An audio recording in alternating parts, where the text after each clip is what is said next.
All right, welcome back to episode number 2 for my great guitar build-off. And today, on this episode, I'm going to talk a little about my design process.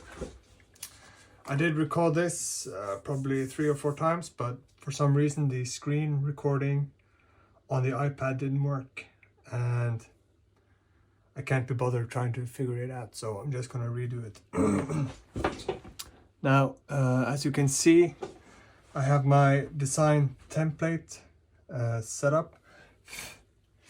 This is a template that I made in, or templates, just a background that I made in Procreate.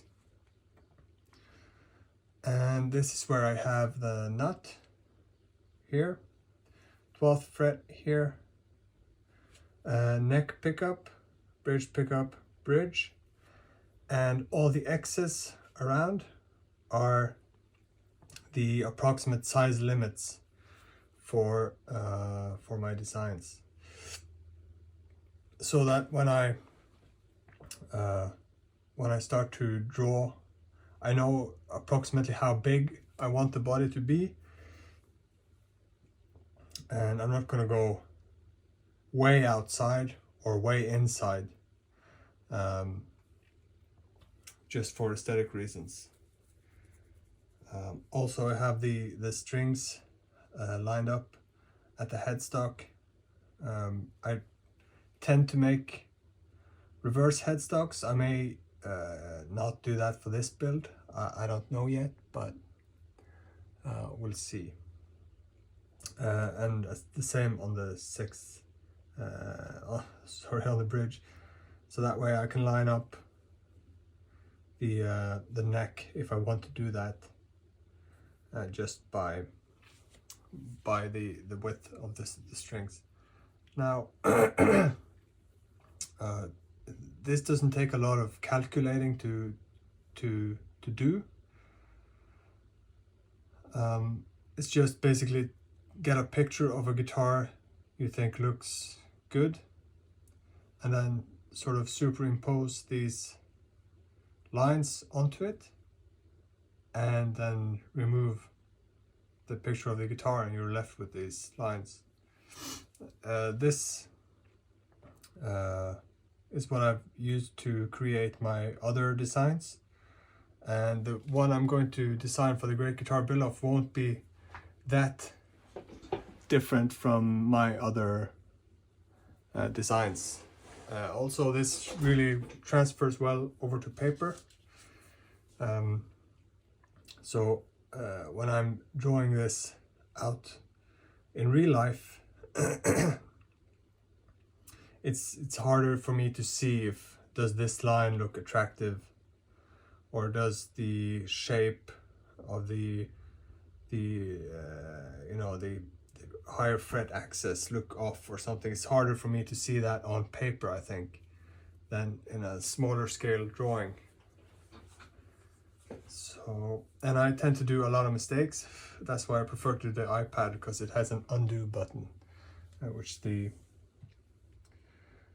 paper that I use at least doesn't. So I'm starting with the ass of the guitar. If I sound a bit off, I'm sorry. I just had the COVID. I'm still suffering the after effects of that. So these X's are lines drawn where I want the body to touch upon, or at least be in the proximity of. Now, as I said on the first episode, I might do a T-style, and that won't go all the way to this X, so I'm just going to leave that for now, maybe erase even a little bit. There we go. And then I'm doing a sort of Ken Parker. I tend to accredit it to Ken Parker. I know a lot of other guitar designers tend to cut off their horns as well. but I just think it looks real Ken Parkery. It really reminds me of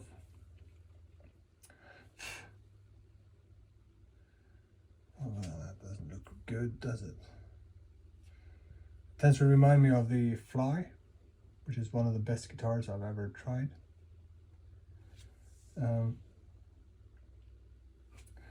Doesn't look right. Let's see, maybe if I go more out. There we go, that looks more normal. And then back.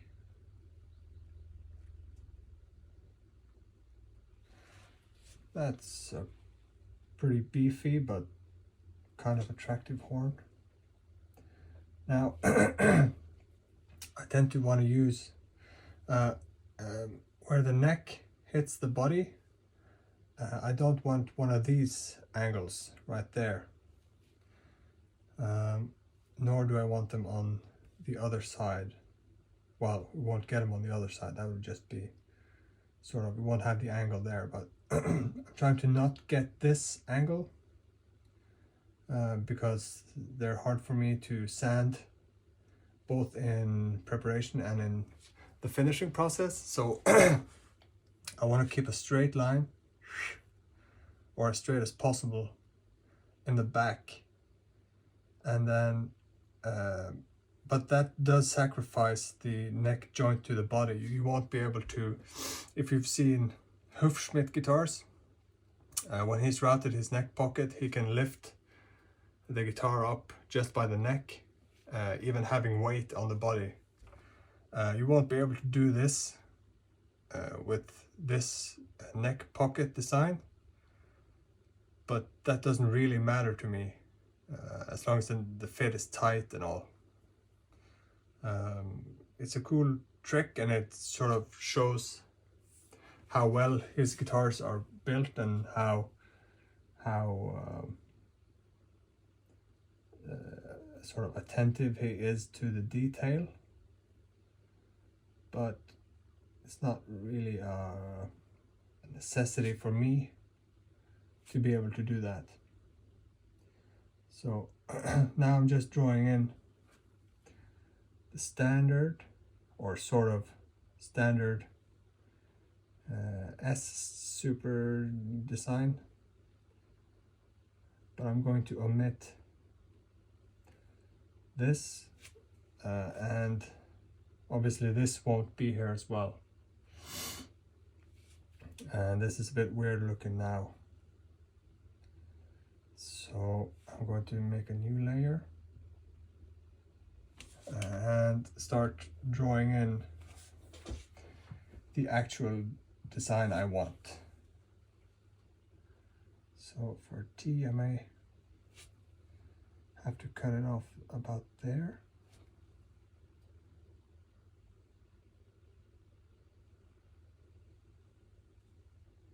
It's not really around. Pretty. I'm sorry if you can hear a lot of noise outside. It's really raining hard in northern Norway today.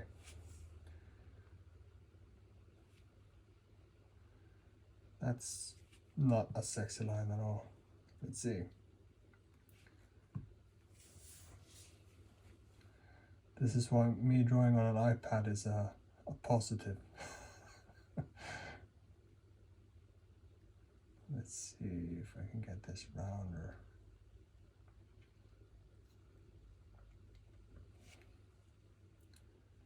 That's starting to look like something.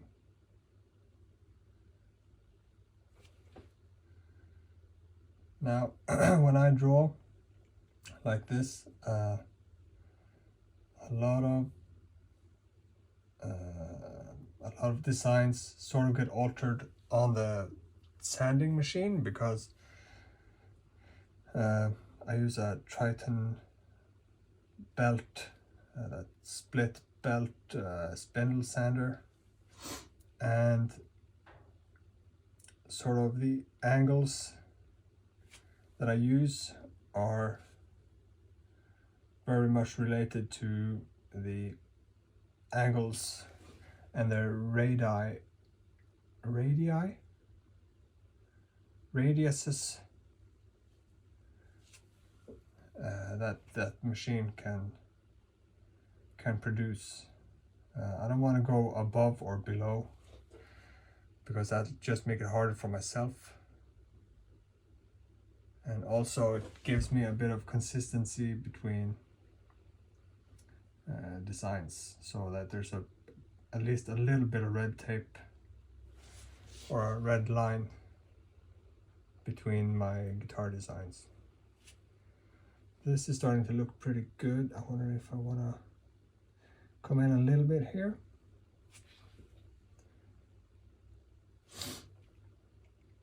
And as I said, I'm going to cut this horn off because it just looks good to me. There we go. I'm pretty happy with that. I may even go more like this, so that I have a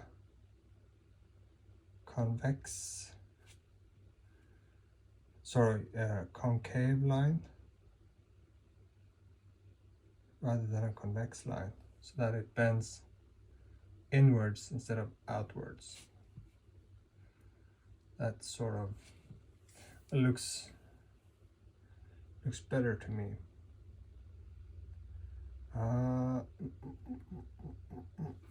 It's going to be a 25-inch scale. Neck pickup, I'm thinking maybe P90 in humbucker format, and then humbucker here, and then I'm wondering, I'm just going to do a generic bridge. I might go hip shot, but I don't know if I can get hip shot that quickly to me. So I may, where I order my pickup parts, I may order a bridge as well. But it's basically going to be a hardtail for this one.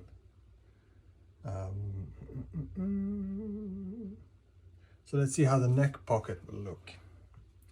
I'm gonna make a new layer. Did I? Yeah, I'm gonna go with the green. And I'm just going to zoom in a little bit so that I get the nut and the bridge. And then I'm just gonna hold the line, and it sort of straightens out itself. Edit shape, and I can pull this into final position. There. And there. All right. Another one, and then for your finished bridge, your neck, you want to go approximately 1/8 of an inch or 3 millimeters wider than your string spacing on either side. So, and obviously this would just be an approximation on this drawing, but this is where the neck will go, and I'm gonna use a purple line, and then so I'm thinking maybe here.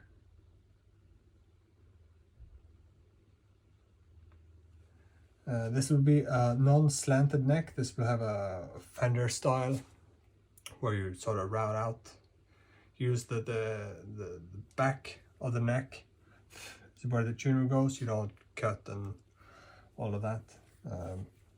And this will be a first for me because I haven't done any of those yet. That's a bit, let's see, it's a bit wide on this side. And Headstock Design is what I'll do last, really, because I'll leave that for last. I know I said because, but there's no really any because to it. So that'll be my neck. and then I'll go back to this layer, choose the blue, and then I'll draw in neck cavity. And this is also something that I've struggled quite a bit with, the neck cavity. Let me just see if I'm still in frame. Yeah, because when I route,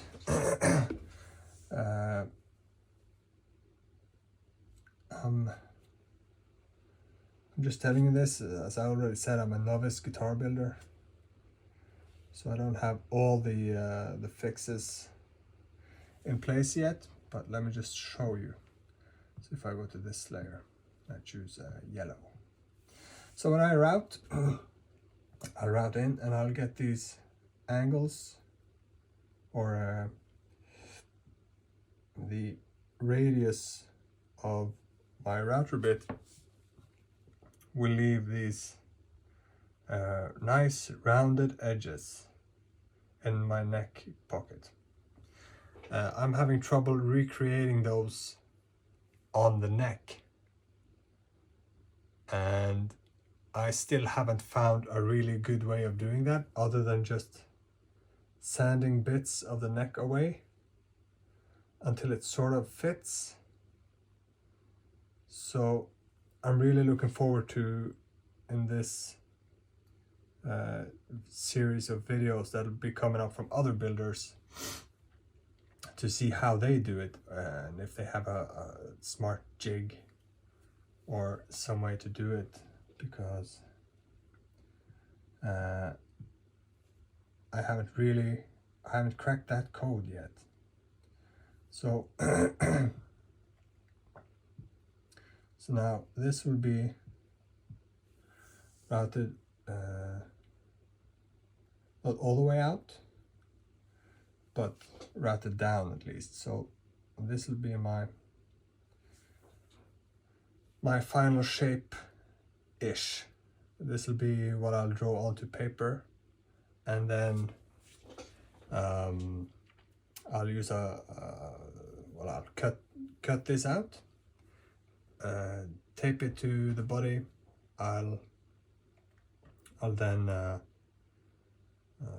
bandsaw off most of it, and then use the router. And then I have templates for, I know this part, let me show you this part. I have a template for this part. I have not a template for, but I have one with the horn, and then I just cut it off where it looks nice. This earlier I've used a sort of a roll of gaffer's tape, or yeah, just something with a nice edge to it, and then I'll route not all the way in, but I'll use a router to get a nice cut, and then I'll do the rest on the sander till I get the final shape. And neck, I mean pickups, I have templates for. The bridge, I'll have to see when that gets there. But bridge placement is one of the last things I do, because I don't know if this is a common problem, but whenever I've done used a template, either a T style, S style, or yeah, basically whatever template I've used, the neck tends to go like half a degree this way, so that the bridge placement of the template doesn't really match the center line anymore. So that means the center line, I don't know how this happens, but it's pretty consistent with my template builds, is that the neck gets about a half a degree clockwise, so that I'll have to alter the bridge placement as well. And basically, to avoid that when I'm building my own, the bridge placement is one of the last things I do. I route all of this, get the neck mounted, make sure everything's on center line, and then I'll use strings, just like regular sewing string, or what do you call it? Yeah, string. Not guitar strings, but just string, twine maybe. Hook that up to the nut, or a dummy nut, and then I'll place the bridge, and then I know where to place my pickups. And for the for the electronics, I'm thinking I want to go, what I usually do is volume, toggle, and tone, but I don't use volume and tone that much, so I think maybe I'll go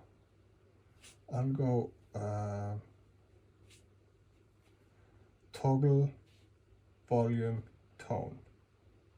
No, sorry, toggle, tone, and volume, so that if I come from this side, I know that's the volume, and on this side it's the toggle. Obviously tone is what I use the least, but I haven't omitted it completely because I do still use it. And I'm going to use sort of Ibanez style drill in jack where it's recessed. So I'm going to do sort of a T-style cavity from the back, and then have the jack recessed into the body. This is a bit of a hassle because sometimes when you use an angled jack, it'll stop because of the angle of the guitar, so you won't get it all the way in, but I'm gonna see. I might even angle this, angle the jack, but then yeah, we'll see. Also, what I have thought about is routing the pickup cavities from the back side and having no cavities visible from the front, so that you won't see the pickups, but they'll be there. Problem with that is if you have your pickups routed from behind, let's see, if this is the top of the guitar and you have your pickups routed like so. So this is the pickups, this will be the cavities, and this is the top of the guitar, this is the bridge, this is the fingerboard. You'll have to get the fingerboard close enough to the body so that this distance is small enough so that the pickups will be high enough output.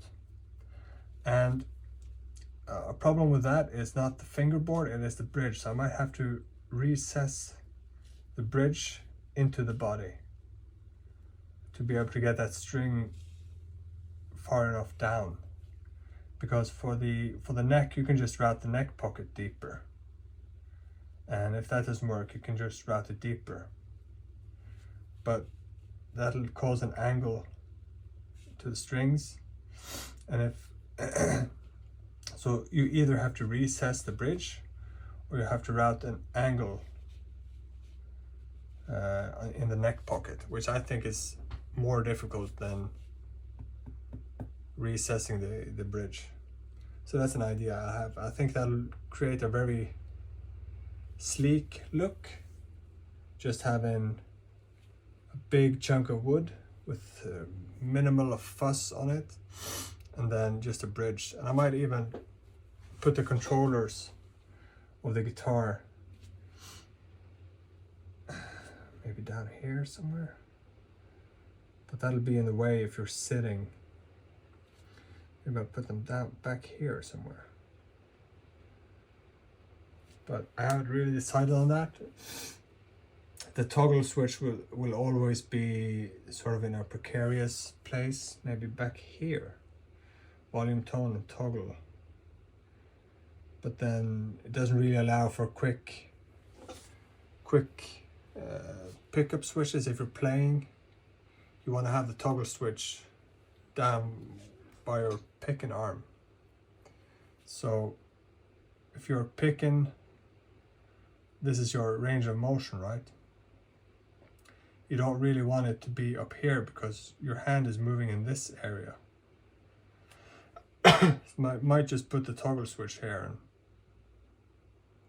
but if I do that, then I might put volume and tone as well. So I haven't really figured all that out yet, but the basic shape of the guitar is fine. I like it. I've drawn it. This is probably the 4th time right now because I'm recording it on my phone, and the other times I tried screen recording it with the iPad. So yeah, so let me know what you think. I'm looking forward to seeing some of your designs, and yeah, really thrilled to be a part of the Great Guitar Build-Off this year. So thank you for watching. See you again in another episode.